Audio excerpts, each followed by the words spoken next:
la personne, je dis, c'est vrai. Mais le Saint-Esprit vient et donne une vision. Il dit, la personne va se rétablir. Alors je dis, ainsi dit le Seigneur, cet homme-là vivra. Et nous ne marchons plus selon les choses de la chair. Nous marchons selon les choses de l'Esprit. C'est vrai. Alors, quand ces pierres étaient assemblées, elles avaient été taillées partout dans le monde, à différents endroits. Le bois et l'œuf, provenant des grands cèdres du Liban, ils avaient été coupés et transportés à Joppé, sur des chars à bœufs, et ainsi de suite, sur des radeaux, jusqu'à ce qu'ils arrivent là pour servir à la construction du temple. Mais quand on les assemblait, aucun. Je veux vous faire remarquer ceci. Une pierre avait été taillée comme ceci. Une autre pierre avait été taillée d'une autre manière.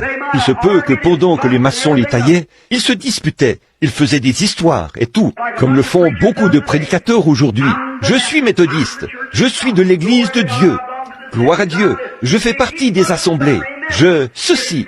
Vous vous disputez sans cesse. Mais, souvenez-vous, celui qui taille, c'est Dieu. Alors que celui-ci taillait comme ceci et l'autre comme cela, les gens ne pouvaient pas comprendre. Mais quand est venu le moment de les assembler, toutes ces choses étaient là, par terre. Ils ont simplement posé une pierre sur une autre pierre, et ainsi de suite, sans plus avoir à les tailler. Je crois qu'un de ces glorieux jours, quand cette confédération des églises unies se rassemblera, et que selon la prophétie, le nouveau pape, issu des États-Unis, sera installé là-bas. Alors, ils feront une image à la bête. Et je vous le dis, la véritable Église de Dieu sera forcée de se rassembler. Les vrais, les véritables croyants, qui sont parmi les méthodistes, les baptistes, les presbytériens, les pentecôtistes, les nazaréens, les pèlerins de la sainteté, et que sais-je encore, se rassembleront et seront cimentés par l'amour de Dieu. Ils formeront le corps du Seigneur Jésus-Christ. Tous les croyants et les agnostiques et les esprits superficiels seront mis à l'écart. Ils iront de l'avant et entreront dans la confédération des églises. Et l'autre jour, j'ai lu que même les assemblées de Dieu sont entrées dans la confédération des églises. Oh là là, pour ce faire, il leur faut renier leur doctrine évangélique.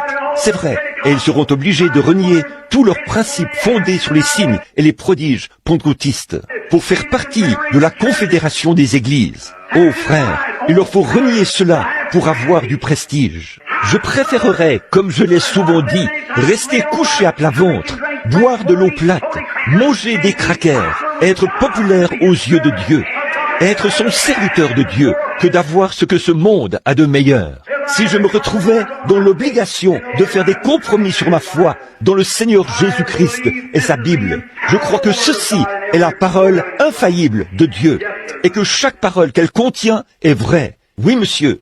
Bon, là, nous allons voir comment ils se comportaient. Ils avaient rejeté, ils s'étaient mis à poser les pierres. Et à un moment donné, ils sont tombés sur une drôle de pierre. Ils ne pouvaient pas utiliser cette pierre. Ils disaient, cette pierre n'est d'aucune utilité. Et ils ont jeté cela quelque part là-bas, dans le tas de mauvaises herbes. Ils ne pouvaient pas l'utiliser. Elle avait une drôle de forme. Ils ont essayé d'ériger leur bâtiment et ils sont arrivés à un certain endroit. Là, ils avaient placé toutes les pierres. Ils les avaient placées comme ceci. Ils sont arrivés à un endroit